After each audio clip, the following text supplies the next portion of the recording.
Walangalak Jenit Kula Jen Preschool. Jejuto ko ba jen kanonokan tayo ay walak ilawan na jiriyo neju ak nejum walangalang ngan kindergarten. Ilo yeno nga ajiriyo ipyojagan natalangan kindergarten. Elang nga jake ko ray walak ngan kajojo family. Enot ikumgum ak kijarjar. Ang ngan chinin jemen jo na ajiriyo me yawaran nang ninin utamoy. Alabalaga na ikut jibang jen ajiriyo jet. Elangalak wawi ni ngajake ko rajutok ngan kum ilo ami kanan jalay wawi tako kum barong kamani ngan jibang yo nejum ngan malakawan ilawan parpek jet pungdan ne malak ilo ay na manim manana.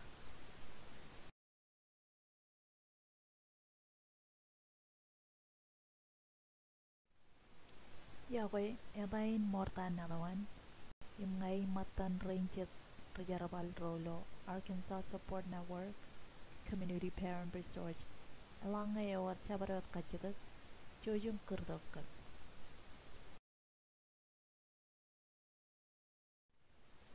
Community Parent Resource Center and Family Support Program ako, Raymatalakot Arkansas Support Network. Ubijewam 8 Family Resource Center, Ilo JTL Shop, Ilo 614 East Emma Street, Yon Springdale, Suite 219. Building yoin may ubijewam 8 Ubi ak suido kami periyenim nampay nagro chuan raram yon. Ilo Arkansas Support Network, kami kajaraban research library ipin ubi jak agency ko chet ilo emak building in. Ilang poko video na alo yuko, impar meni na iwit aktibang ko chet igichen chibe yola yugayen. Komarong parepag melala igichen nangan mi yuko chet im rajarak erjagalak ilo en punni. Para inwat charabalin chibang igichen mulin ajriro im ko ay lawat. Chabro taramit emarong kajarabale yumun chuan alang. Im ko jirway nini nga na po jarakatotun lali. Ebar word chicken kaminene ilo library yo. Ijo me ro chinenak chemen ajriro ramarong kubatok nga na irakadak ipen ro chedme elang chalaya kabeli pir nga na irkadanganir. Kaya chejitong nga narakadag ipen ron kantago im chena chelamay ak aygujin kamani ilo teryo ajriyo niyum ay pyojan walang lang ngan kindergarten. Kain kajuan chena kanonogan chibang ko ilo imigichen kindergarten. Yo kain karwo ay lajarak imugutakongan mama impabayo. Kain kajilu tabarak ngan program ko an chibeyo lajugayen. Kain kamen IEP ak Individualized Education Program. Kain kalalim bejalan mul yung wawin na najiriyo yung isakay. Yung kain kajijino lajarak in katabarko ngan ejimurewan. Imiyo eligtada chenay kanan kakay ilawan mama ak pabayo pokonair ilo chikin chigulewan ajiriyo. Chuan pungutan nekel ak kindergarten. Terrain chuan yan kay ririk ngayon nejum image pyojan kindergarten. Im emarong parwar chadaron nejum ruruto ime mujer chala element wawin gain. Ijogay parwar chadamen ko kwajay wik kabyoyo makamaki imajiriyo nejum mayora nang naming nungutamay. Ipenanganan pyojagan chelamay charabal immanana ko iman. Alep ajari rajay gujin chugul. Kien menin. Tameron perilo chugul wan kien manjar ak yumogo. Im chokora ne wi chokonan utamay ak ejay gujin perilo chicken chugul. Chen mo kitok po chen lali. Sibang ko chetum ajriyo nejum emaron pugi. Ngay echein maron relangi kilajang wan chibe jalayat. Chetian cibang kini cibang ko mralabalak ekarangan cibang yung ajriyo na ajay guji ilo chicken chugulawan ak 504 plan RTI agayom renalan response to intervention im kaunjal. Elangay ajriyo na yung injuanan katak agayaragalaga jan ajriro jep imecharatan wat iyo koair im relalangane terbi akcar balipen igijen en punin agilawan kalaman lagi jan agay merong par jet kain cibangko kumaron daga kajatugin yung bagay. Elangay ajriyo na yung ibo jakain Juno Kindergarten. Your Kakayan Individuals with Disabilities Education Act ak IDEA ngan jugulgoan kien perjai wujin kagay ngan ole bajari cakaron kain cakaja rotoko rek peragagi emarong aja meur aku tamai agane chala konen imen ngan ole ken menin enai wor cibang ngan ajariyo elange cin maron relange cibang koan cibe jalo jugejen jugulgo rejai wuji lelangane cibang kome ajariyo na jai wuji enu cibang korra balak emarong cibang ilo parkada koan kia 504 planeo yo mejo yana ikono kaka ecebato jen kia emarong par menina iwit ngane atale aglale ngena menina iwit ngan kamane jet cara palin tes akka galego kindergarten ejien ngan kata kapchala kajen ajri rojet elanga ajri ecem marong relang lo cibang koan cibe jole jugejen jugulgo ak jugulyo ramarong loyege ecem menin ay ngan kamane jet kain kagalgal ngan ajriyo mai yen renai loge echon menin ay wuj ecem melelein bar ranca benai kamane kagalgal gain akwa jay wujin kabun ngana gier elango koy loy yime ngajage watawat kagalgal ak tezago rajay wujin tabarak yum jarabalin kaunjal ramarong par cibang ngan ajriyo ak ajri rome rajay wuci bangkein iki jene ngajage ko air ak wawe mulugo mulir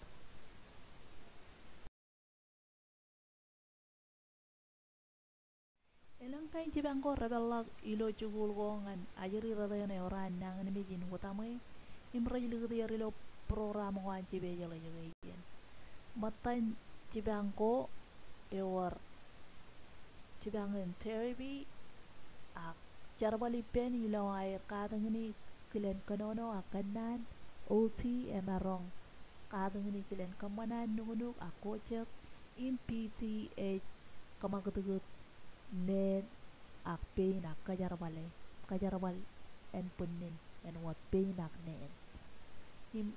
armayo memarong togum therapy pen emarong jen cugulon bagay ak emarong jen jolik ak emarong parain o regagayo ilo klayo rumayo anajariyo matan parcibang ko cep yung ramarong ligudi ajariyo ilo klayo rum raden me ecep kano ilang riyulie im lelak cuon rajarabal ngan ajariyo peron jarabal cuon lak cuon ipen ron ngan air jarabal ipen kan tago me ayuj ajriyo alam ayuji ijel lagun klayo rum radin eja ayujin parko wala gilo regular klayo rum ko klayo ko me elang laguan rayulie ime caratan ajri rolo klayo rum yo eja yoyawan ajriyo nijum parain wat ebar war cibang koral labalak enwat kain kongan kaunjal cara balin kaunjal ak illela kakabili galak emarong par ilangan ajriyo elangay menin aywe lajarak in yen ko ngan mama yung papa yo kabiyo yung bagay moda jen yenyo ilawam kaman wawin radin egargalak ine baba ko am ebarain wat ejibang yok ilawam kabiyo ajriyo nejum kaman bayen emani chino yawan ilo kindergarten im ebarain wat ille wajangan yok melele wome kwai guji ngadam pikot wawin ko ilo program wan jibe jala juga yen ejibang ilo am jala ta im ngap ken menin jen stimo kanna dengan yone moda jenan ajrio chino kindergarten ngai ajrio pero de lo preschool agilo moyo im elanga ajrio bilangan preschool go kwana ay wujin pigot akeba karam jero ilo jugujugun pereo ngan an ak air lewat melelego kwana ay wujin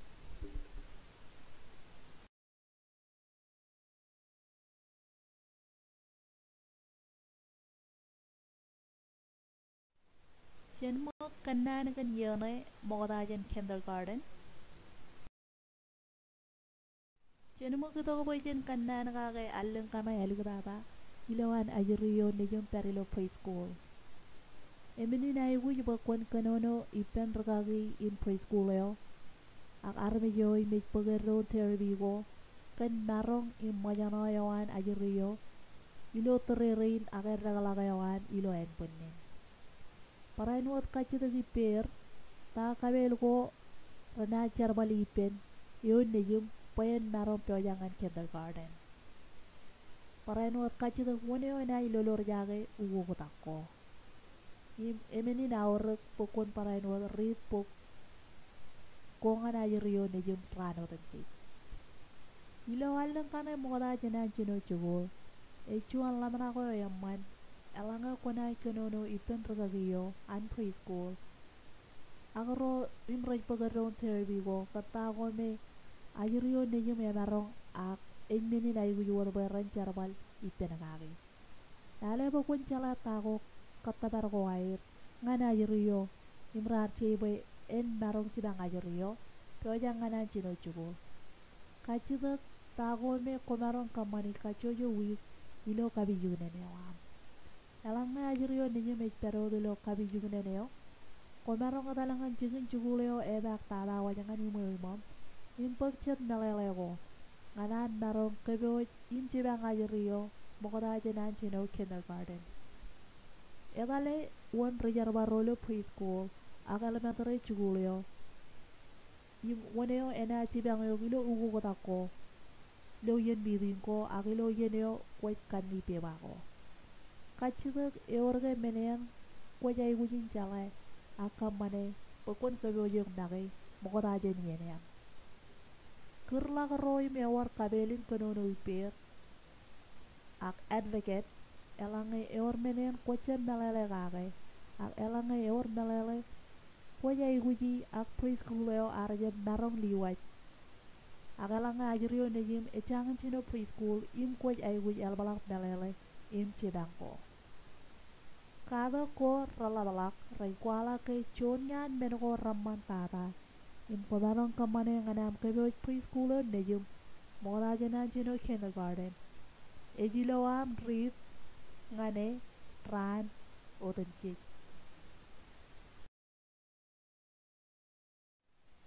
elegant krejmoy chinmo gito ko bojen lale tago yun jay wit kamani elegant krejmoy marong kachidak chibang ipen regagin preschool yo pen tugot chugulo me bak tada ngan moyo yumom ijom kona karyalang ajrio ilo alengen ebro marong parain wat kachidak ipen rejarbalin preschool ro ngat yen karyalang in yayo enay kamani yim chem balalagan ringan ajrio nejum rano tanjik elange ajrio nejum yoran nangan emijin utamay program wan preschool ak education co-op ilo pugonewam rajay wujin chibang yok karak chon yenam ko balagi perin pagmelelegan na jugo ta kom ranay pagchigin ngan ajrio nejum edpojanin na kindergarten terayo na im komarong ekonono iper kan tago im ranay pagchigir ilo kindergarten elange ewar kain chibang ko ajrio jay gujian wat wheelchair ngay chain marong chalay yatal ak kain karong ngay echen marong rong lagi jam ak par gochet kemi yung palangan reservalin preschool ro yung rolo video lo yun ang mga tata payan lab yan air kamani yung kaboyi na ukutakin yung ayro na ayguji ilo teren na kindergarten elang nga ayro na yung may terbi ak arajab tabarangan ukutakin kumarong kachitangam kebagam kanono ipen reservaroan cibeja layatilo pugono ko periye poe ko ne tale ene jalemen yoyo tok chuan ngai ajrio na chino chugul im tayo chugulo e marong cibango kare ngai ajrio ni jimar cap chugulo lo preschool ko marong cibarang chugulo me bak tala imo umam hangai cap oke ubijo an olive chugulo lo pugono am im kanani peneo im pagaron program koan cibeja le juwejen elange kuya nga yare ke kucangan projangan ugu takin ngani oniyum komarong kerlak advocate roak rugonono ro mewar kabelin konono iper igichen nangan mijin utamai ak roy mewar jala incar wala ko air gain imen jono yum kolagain konono ipen kan cimain marong ko ani oniyum impoyan lewat malalago me kona ja iguji igichen ugo ta koyum right projan pagcigian ngada jerio neyum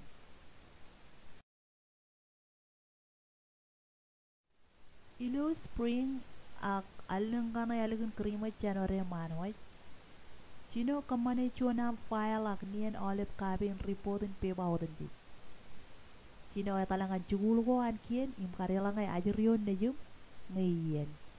im kachita mogalak tago yum kay hujan pulak para inuat etalangan yen karelang ak register aja riro ime moy kargi kebe wajak cechuan am layara kalisin kachita kobo ponjam malalaki tago brawr robokon kachita gepir kaki kobala lo yen epeng melelego ak oben aujo anchuguleo ngana epeng melelego ralabalak ilo spring auruk bakwan chino kapodo wawinin eka mana na piroro ilo am kachiong ain ipendron ole pebain preschool go impeba go rana iliwa jikichena na ajrio ne jumwan malak kan kindergarten imparain wat ko jado me rana lewa jilawan yo iperodok imini na auruk bakwan kogno ipendron menogo rauruk etale ngado yen nganam karela ngajero ni jemlo chugul ta imweta ko na jay guji mo ta janan chino chugul ekaya chigun karela a register ajeriyo ilo chugul yo ebake tata imomam elang ngajero ni jem ay gujin per do parcho chugul karko chetranai kamani mo ta janan chugul chino nien pewa ak polder gome ewar chilu rongi ekano jin emman ngana main ole pewa yim kon goye parainot pewa in chugul im katabar go air ngan ajrio im pewa go chetum ragano jin auruk komarong pugi pam yeno tum je ko jadalangan ko ela ko an ajrio nejum poenga rai guji raber karere yipam im komarong lila kamane chuan folder ak nien pewa go ngan cibang yok kongon menotum je laja ragi ekarangan ye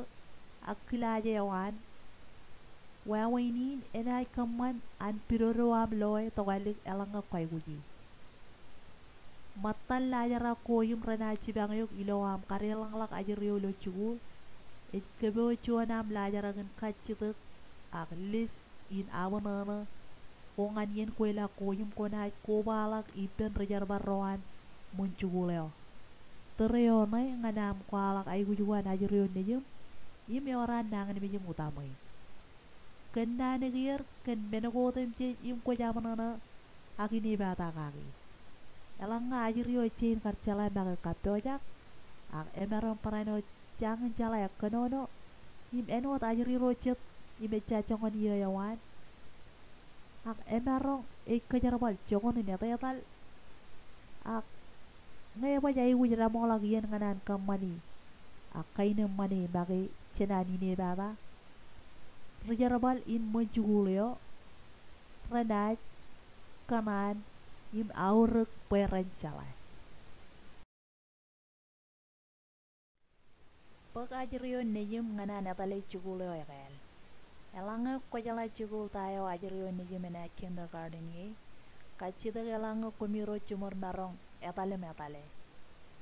menin elaba na uruk elap tadanga na ajri rome echebe manay lamnak ak meurgi chen wogotak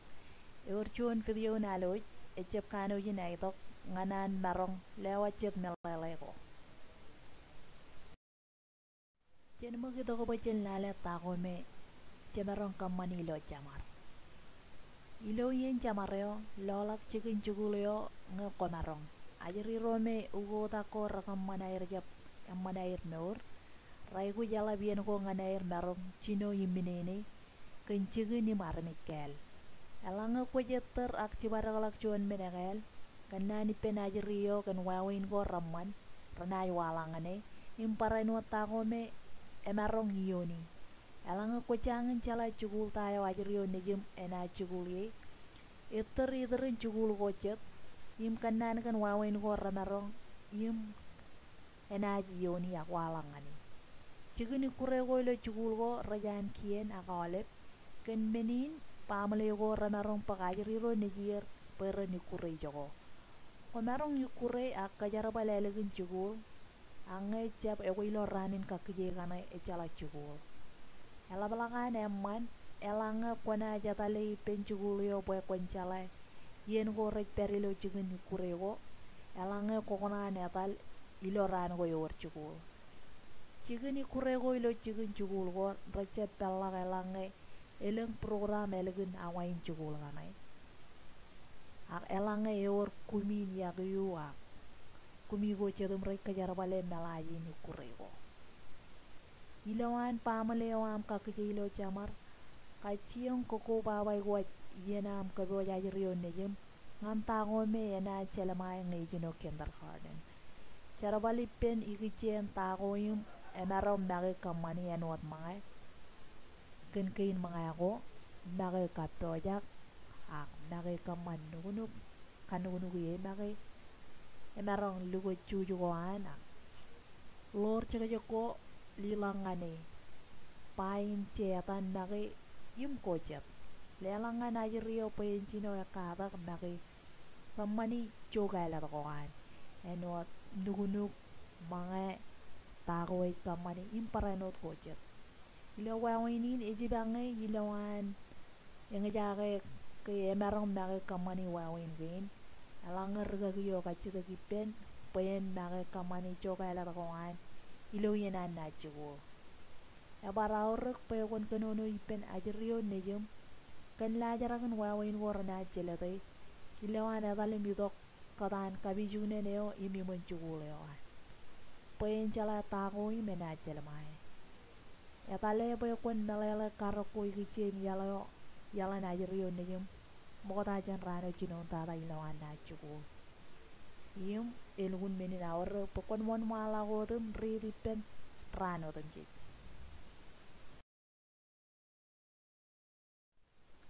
ilo kindergarten ekayan langalak ak labalak minutum jik enodar lolo lajarakin piyagin lo slaitin elangalak regagiro elangalak wan rejugulo klayo ak elangalak klayo rumko wago labalak milelain elangalak ak labalak minutum jik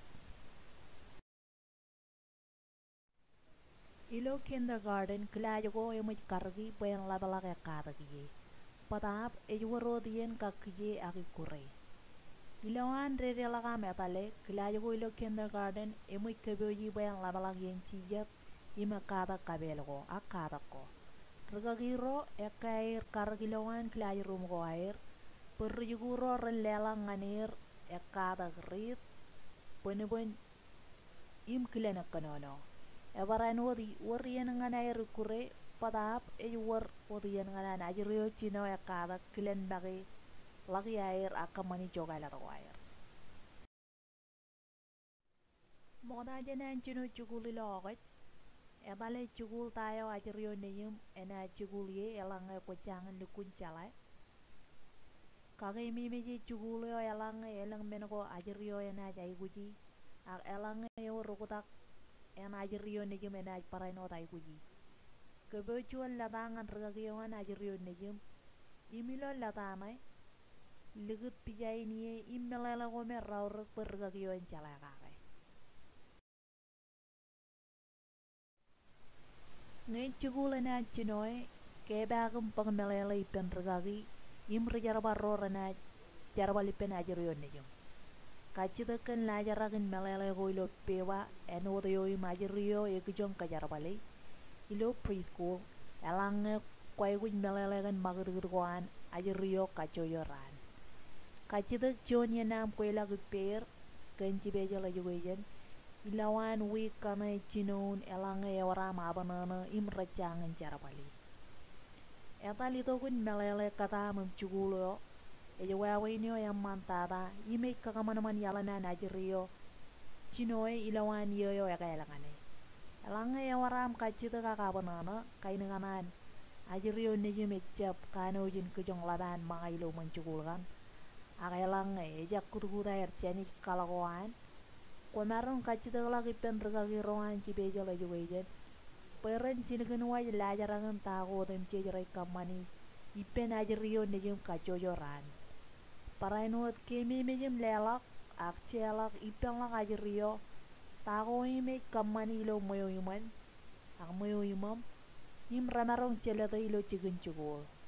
elange wawen go im ko jamana nagagi ilo cigen cugul racangan tabarak Magajem kachitak chonya nam kwela gipen rejarba rohan ci beja la juwejen ak pen royum talagu yer charba lipen ajriyo nejem ngan tukot menyala nabanana ko imperan ko kono im digutilo ciji wawin woyum renaj kamani ngal lolo rejagi ak wan malak ke nabanana ko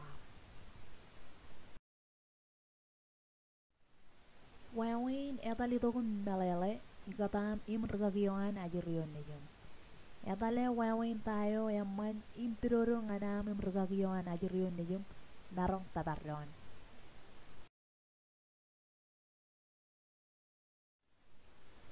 elemenal chala yalange ajriyo neju ya karangan program ko an cibeja la juwejen emarong chunyan kachito kongan ro mama baba eja igujin war charbalin etale emarong kue ak chugulewan ajriyo nejem ena kachitak chonien kwela kin etale im saini pewago beren narong kamani charbalin kagalagalo ipen ajriyo ngan etale elange karben relangalo program wan cibeja la juwejen paraino wata ina war charbalin warawat elegin cijinong oran chugulo jai gujin kamane charbalin kagalagalo ipen ajriyo ilo oleben lajara koyum rajalan nang nimin utama yawan aini charbalin kagalagalo ipen ajriyo nejem ilo oleben lajara koyum rajalan nang nimin utama yawan chen makabar rol liglagam kanan makanan ajriyo nejem relangi program koan cibeja la juwejen ilo chugul koan kien elangai ajriyo nejem wan malak akwal lengalagajen program wan preschool ngan kindergarten emarang war karere lajarakan tago ranai kamani lo cibeja la juwejen im chugulo jai gujin na jatali elangai abar war tay jugo ra jai gujin parpek cigir kwelagin ilo chugulo yo imena pek cigin ilo spring ranai jai gujin kamani cuan karak im cuan charbalin chugulo yo im enay le malak im kameli mer kamane barchet tejo ngane ratale tago im rajai gujin naj maramari im rakar ngane cibang ajriyo yo im yawaran nangan mijin utami charbalin etale yo jai gujin pek cigin ilawan yo in chugulewan ajriyo angai cab ilo yo tok cuan elangai ajriyo e cabai guj cibang ko ilo teryo ime kindergarten ak tokali ke marong alikar anai guji cibang ke ini lo cugul moda jener kamani charbalin natalego rejai guj kachidak melim jene uchinen ak cenen angai cab roim rek pageron imorair melim jen kienin lale ajrio ime jaigu ilak melim go ilo chiji chuguleo e jilak ngane chijino ngoran inair kamane charbalin abalego ipen rejuguleo wawineum kain kajilu ime jaigu jin kaman e jilawan chilunguran centereo rar kamane charbalin wada wada go pen ajrio chugulo jaigu kwalangan yok tabarako elanga ajrio ecep tabarakak aiguji program go cek reja aigujin kali kartaun wongan koy elanga ecep tabarak ak aiguji rana aigujin cei im kwalangan yok katabar wair wawinin cejmayatan individualized education program ak IEP lajaragin e wawinio nganam chala lajaragin program ko antibeje lajugen imray kamani e kanangan kachojo rujuguro ilo echagen ko ilagawat elignan rowan timio im kweyo chinen ak chemen kenan kan katabar ko anajrio kumnaj bar kanono kan tago yammane me akar nganar naj pergagilo klajarom ko an lale tayam man moda janam ligdilo klajago kemimi kachiong pigot menogo ajrio neje melaban kajori ta majano goan aigu jugoan im mejan kachikoy aigu charbali gichen moda janam kachiong ligdilo klajago ko jalabanak rakarngane chen magdo ko chen kanana ga 504 plan ewak bebe kieneway kagien boy karo koyum rakar rajay wit pag chigir ngan chabareo doyum eora nangan mijin utamoy ilo yan punin ak ilo kalmen lagyan imwawain gain ramarong cheletan chem marong kamay chuan ak elang la wawain ko im rawrugum rajalet wawain an perim meur kajojoran elanga ajrio nejem echem marong perilo lajaragin cibang ko an cibeje lajugen agaj pero dilo an ay cibang emarongin pag programa yo mechala konen im programa ini ngan olip im renymayatan free and appropriate public education 504 plan yo ak bebe yo ini me jay guin pag cigin ak ejak bebe in ena cibang yok im chugulyo kamar bayajrio en marong pag im tabar cibang ko im olip iriak tererein koan ilo cigin chugulyo im en wat ajri roche me echala gair nangan bijin utamay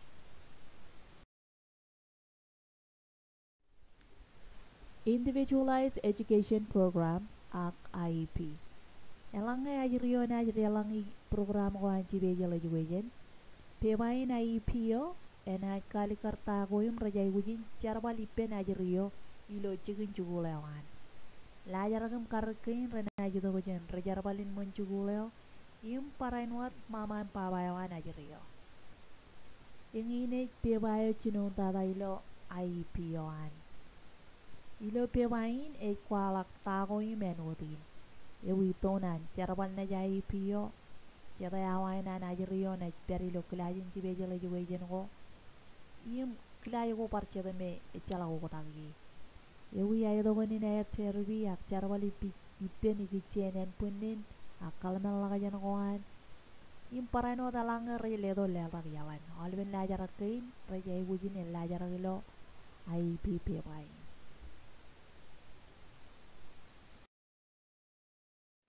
kemi mejin kokoni peba aurur koam elukuna aurur bakon kokon am kabe yen odem chej im kueyo eno juan mamak papa ebar aurur narong koam chongona ay aurur konarong kerngan kuelak cabarudien konarong kacidek elabalak cibang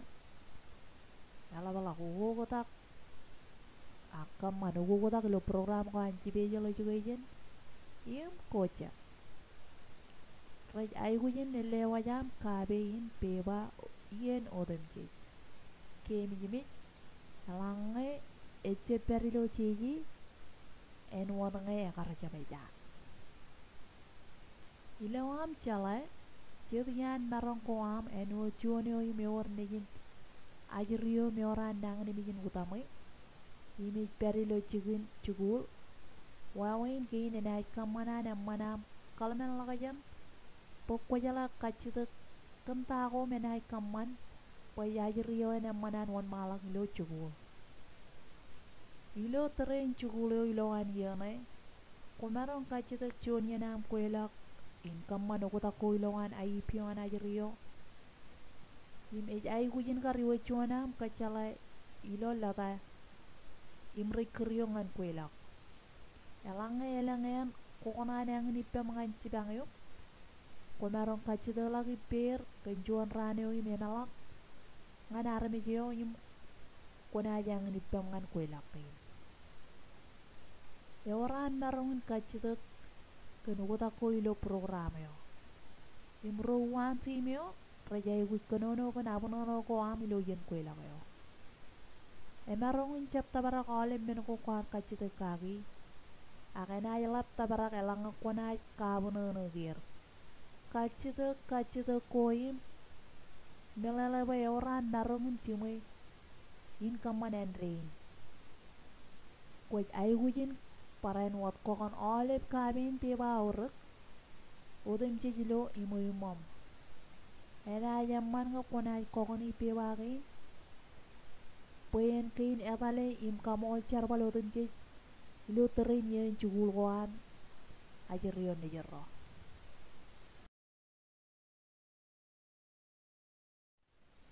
cicito ko puyen lale ilo am etale ay piwan ajerion ni jero pibana kain karwo ejan mama papa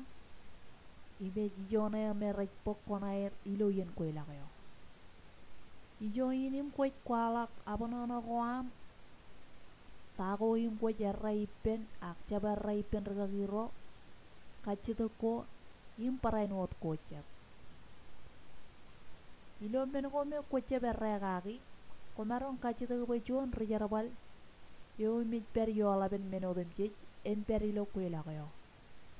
elang ko mole be chang ne rai pendron ko marang won mala godem le mala jona ba madana ngan state wa wino elap tada in im jona marang kamane ya tale pe ole melele ma madana go en me che ilo pe wana kain karo ilo IPO pe chabaro ne ridi en marong loim chala kage ko marong che karire abonono ko amilo chon pewa impolangan yen ko ila kayo peren ko ba gala ko tipen IPO elanga ya po chicken ilik ole melele ko ilo IPO chono im mo jan train ak pag ekata ko ralat e marong ito kanan mama im pabayo im rejarbalin chuguleo ak ro an kieneo im kakaman menotem cek akaman baran rai pendron kan tago im recangan ka kagi ko marong lale la jaragin cibang kain imi mo yiligilo ceje im raberilo website e wan Arkansas Special Education Mediation Project nge siapa ya kwe kileneo eligtada elang kum mama papayo im jugulo cimara cangan ya rai pendron ako kumarong lemalak akce juana mabanon lelangan state kumarong pagmelele ko ralabalangan kamane wawin gain ilo website no tarakar parkalang malak imejan Department of Education Human Dispute Resolution ak wawin piwat mejalan jabarregoan im kumarong parepek alabalak melele ipen obi yugoyim yorro kabelo ko air im kabelo ko air yakano no kichen ajri royum yoray nang ni utamay ak emarong parilo obi yo elaban olive chugul go ilo pugoneo district yo im kwetcho ye ilo pejane ak pebana ken karo ilo IP na ijana ilang tata yor chigun nganair kanni tago im rochine nak cemen rech pokon airi kumarong kachita ka medale tago imrar che ye moda jenan jamala kuila kanai poy kone dale ijimui ge melele go rar che im kwali langanir kimi mi metale ai pio ana jirio lali katta bargoye lale ko melele ge gagi raja ge jet katta bargo ramelak parain wat kumarong yang cuani wana juta giligum iyum igiche ni wata ko kan mulugo mulin ajirio kachita kan katta baram charbalin kagamana malak mulio mulin ilo ai pio kona ilo jet peba kan katta bargoan ajirio nejum jarabalo go gainim ragagiro im rajarabaro jet ranai kamani ngana cibang erre kalakayawan ajirio ilo calala kayana aurek poe rencet katta bargo impo kon melelem cala elemenai na charbali raj ay gujen parano chilgin way reportin la jarak ine charbali penajirio ngan moyo mom ilo wayar kaman waya wain rodin ena cibang yok etale charbali go wayar ilo wan yo inchukulewan ajirio yim chap lamanak poe kokomana chukulio do elange kokona yang cuan armi jipam kan kue lako armi jo merong matam akai merong dugo akai merong par roche tem merong cibang yo em cuan yo merong ekonomi lo adam merong kacito ko em merong parano kakai mi yo kontago kumar ekonomi kaki ilo kue lako engkean per gagiro rejarbalinen punnina kalamel lagajan ro imje jana eta therapy ro rejarbalini menjuleo im rocet cengce bejala juga ijen ilo wawin gain emarong kamanam jakon agilo ngam engen joni pam e kamanam calage eur jono ya raja takayuk imarong kamanam kajorin kwalak lamnakwam koim rana pigot wan malak im calala gajan ilo calala gajan ngan ajirio nejum elangne kutu-kutani wayam not ak melela jen cigun-cigulean ajirio nejum kan mulio mulin ain elan melela go im komarongi kan tayo me arpek cigun jadian regagiro im rejarbar rolo cugulwan ajirio im rome calagay nang nabigin utamay recem melele kilen charbalipen ajiri rom eora nang nabigin utamay kumerong kachita gipen rowan IUPO peran kwelak im kanan kan abonono goam ilo yeno emakay tata poy olebran merong charbalim cibang ron emarong Ithrain kubay lagilo IUPO an ajirio layara koim ramarong cibang igichen muleo mulin ajirio nejum kiyo chen magto po chen lale kilidan koyum rakaram ramarong charbalilo klaj ngan igichen manten ajirio nak muleo mulin marong lela kain karrebago nabarak praise marong lela ngan bagi pen bagi ak cetan yun blackboard kajojo ajeri rota kajan ron im ajeri roy oray nangan bijin loyan punin akalam nalak jan ko air ak par ko cetan prajalatan akadak ekaya nukuta kair uang ngana kada ko cej lilang anir kanana gergagiyawan tayo yung mekayan charbalilo imo enaka bangai wawino ay kajarbale ecep tabarangane ilongan kakabilag-alag ajirio nejum ngay ajirio ecep iwak karangan menugoy malak recep charbalangan ajirio inem kumarong kaciyong wawin gain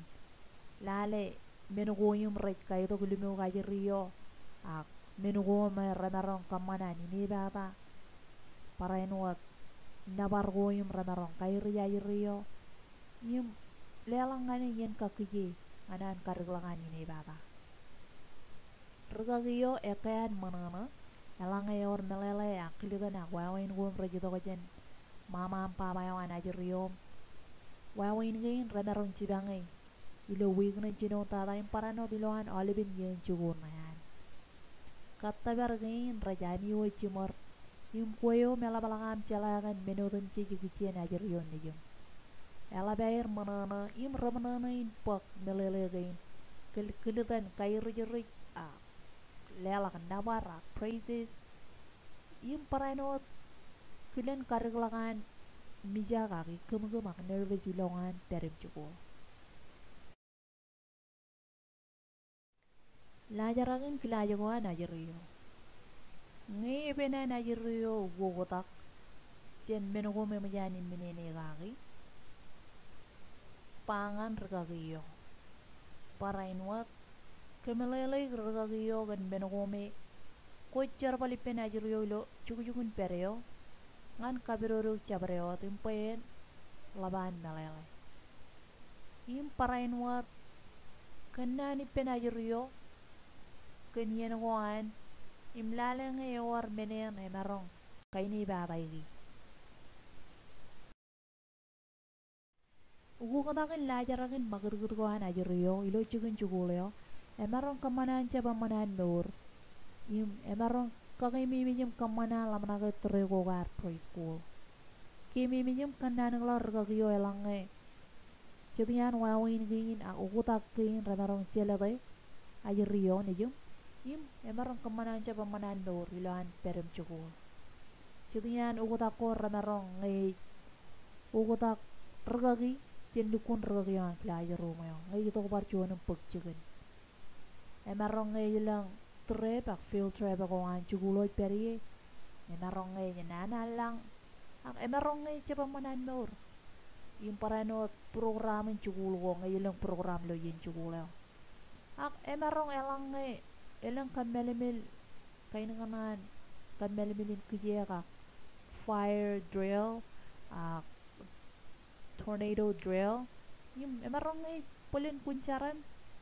ak emarong ngai yutok chon rojugul kala nga klajo ichuno yo an chon rojugul kal ole ben wawin gen ramarong ak chediye ramarong chelat ajeriyo im mini nauru bokon kanan glak ragayan si juto ko chen mo lale wawin gongan chibang kamagat ajeriyo chen meneo yar kamane ngan bar chuan menegal elang kain kelugoy ragagiro ramarong kajarbali ngan cibang ajero yang magut jen kelajewan ngan parcuan cigun ilo cigun cukulewan ak emarong parjen cuan menu mar kamane ngan parcuan menegal ilawan kaman ak kamani wawin gain kumaron lelangane cuan kain ukureyo yang manipen puen cibe ilawan wan malangan wawin no cuan imej projen kamane wawinin emarong cibang ajeriyo kariglagan ikumgum cetragagi raj parainot kajarbal pijago imraj kali kartayo metpojen pagcigin kacojo yen ak emarong engen cuan matan ipen ilawantan kamani wawino cuan lo wawinin emarong parainot cibangay kanan ipen ragagiyom kali kar tagoyum ramarong cibanga ilo kelajawan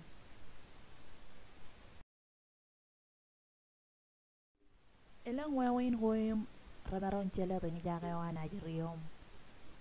wawin gen ramarong kabangan perilo kelajawan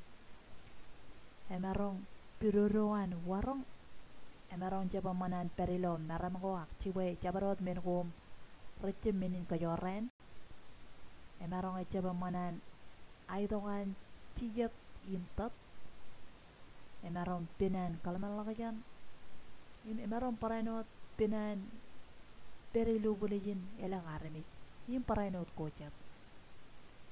elang ajri rom eurai nang ni utama iloen punir ak emarong rumjer reglakan punir ibiner marong bagai pobrai gerjen wawen gom regila tay ringa jake ko lalebar e cibang kejiloar meuri me katak angan chet ajri nga jage gain ega monair jabe monair per merong aini gen ko ak daran ak men ko cicibim yang jage raga monair ini bata ak jabe monair nur chet ajri e merong dukun nanair nur langa raj per ilu bulijin elang armi impuena malakai lamana raj kambak degut nagayan punir nenuat cijatu me magdegut diglaga malak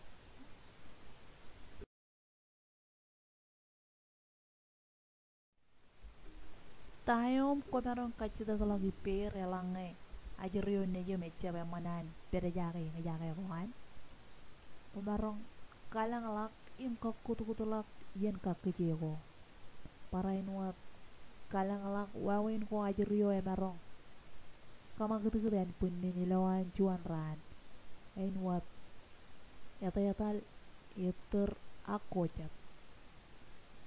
lelak kilen kadangan akawe gome raban pagian kakije goan ak ben gome ramani pen enaka bangai echa bilang wawain goim emarong kamani yum dilak kini kureyak cuan beneom emarong kajar balengan kakaman malak wawinan cara baleng jaga yogol walin anak ipen aja rio ela ban emman elange konai kali kalangan regagiyo ken wawin goyim rajalet inga jaga yogol walin ana jirio nejem en wat loy yang uti ing jaga rong jaga yim namagai ena ka bangai wawin gain rana ci bangai bayna malak yim aina malak aja rio ko baik lah men gain ilo magergur goan kacojoran yen kakije yukure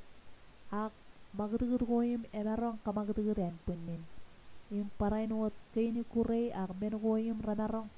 cibangai ikijen jonian yang jaga go laliban kanan ipen regagiyo kan tagome rabar ilawan klayom ajriyo emarong kajar bali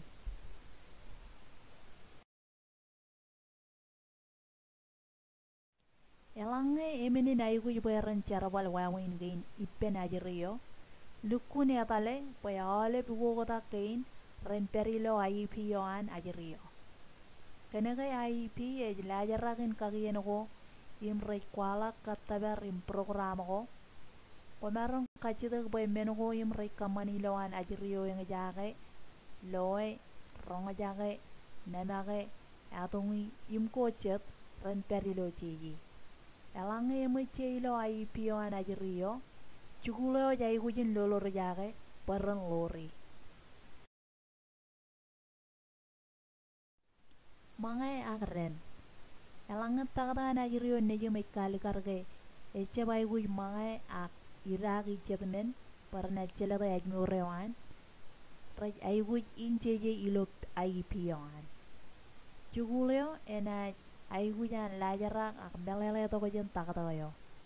ena talagu nurse yo lo chigun chuguleo cara bale gain enu wada kai cheba gar tabalak chamlagun kilena kata kainar kem kanan par kanan cirik kencet par menogo elanga ajrio nejem yawar cet manga ya renogo echebe karan kangi ya giraki cugulo jai guj etale elanga yawar wartar to ko jen takdo yo yim ay guj kali kartayo ajrio jai gujim coba ay gujin kamani cekaron nga yawaran nurse yo lajarakak awar ko ba kono par dukun etale yim duk kanani pen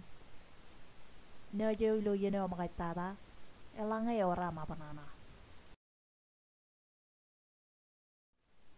lajarangin karokongan ejemura na jirio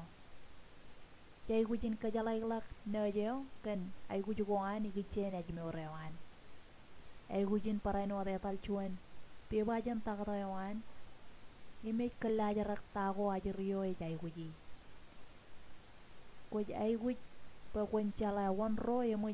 lelak mele minair kira gajriyo ne jumuno yum wanar kadengin ak etalir parain wat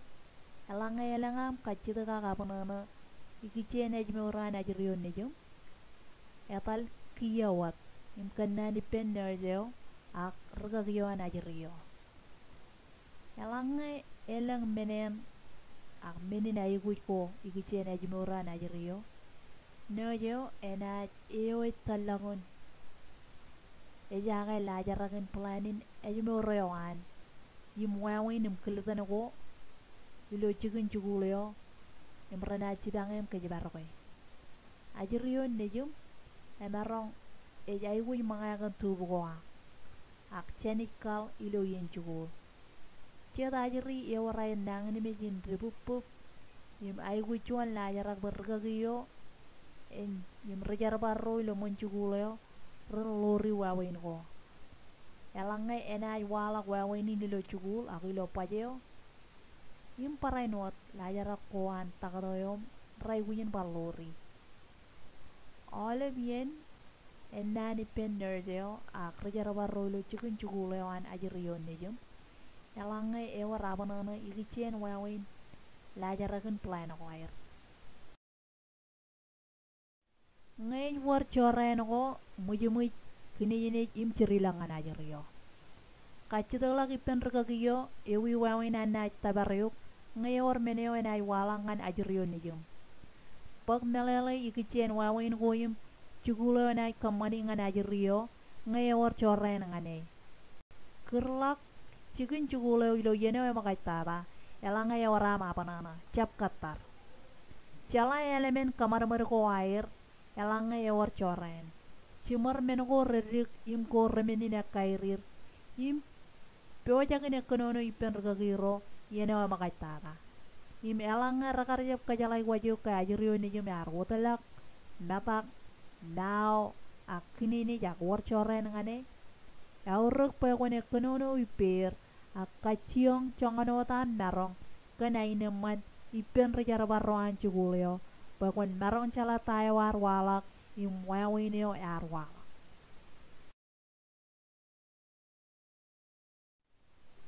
cibangko mrenay kemanan ajriyo lukunin wan malak ngakwet pokona mipen rocet kachite ko akay marong ngakwet kwalakam lamanakam lelakam pebe ime marong parano telangay elang menen kwecem melele kake eko kachite cibang ipen ro elabalak melele iper kimi miyewe kuyo yim elabalakam chalay kan ajriyo nejum yim cepar rocet kue yim rejar balin chicken chuguleo kumoje chuano di penron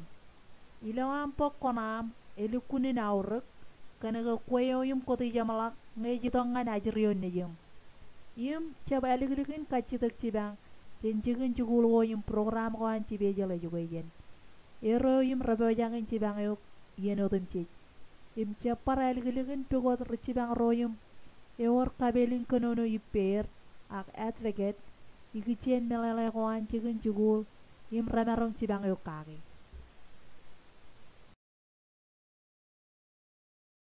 tawuninam pokkonam ilo chicken chugulan ajriyo nejum ilo am pokkonam ebiroro lakan etal uangan mama ak papa elangay ayguj jen rejar barro ewaray not kali karage mama papa yo yim regagiyo rejar bali pendron ewaray not kadang ni ajriyo ke chala lagayan elukun aurek yim elabalakan ajriyo ito gulimo ilo chicken chugulewan ngan kajam lakayalak kem kanan rajang yo pe kon pak konam ilo magatugut koan chugulan ajriyo nejum chongano tan narong yakamana ne malakan rgagiro melele elang rajala kachen pamalewan rjugulyo yim rajalawan cinenak cemen cuda gidigenim cibangai ilawan pigot cala lagajan ilawan wainin yakamana ne ajriro redik yang jaga raurek ilawan cinenak cemen etale mga ipenen relep aku balag ilo magatugut koan ilo chicken chugulawan wuni gocet emalak anak katak elabalak anlanglak rek karo jalak ajuri rome chine rak cheme recholak yen ko airilo chigun chugul ya kamman air itok lumo ina katak im elenge kata ko re kwalak ke ya kaya na ajuri rodagain tabarak relak akaro yalak chen chigun chugul ko air eleng chibang ko online iki chen chibe jalo chugwen im kagyen ko an royo war nang ni min utama iper imilo sliding kuna ilo jet chibang ko merlo kuna orgum ko barong ay wujingan emanim chimain melala kan chalala ganyan para inot kagyen im chibang ko iki chen nang ni min utama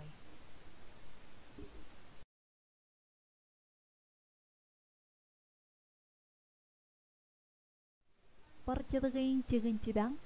im kone wan malagodom lali website kan air ilgun lan melele ko meramman ngan cibang ajrio ne jero me orang nangan min utama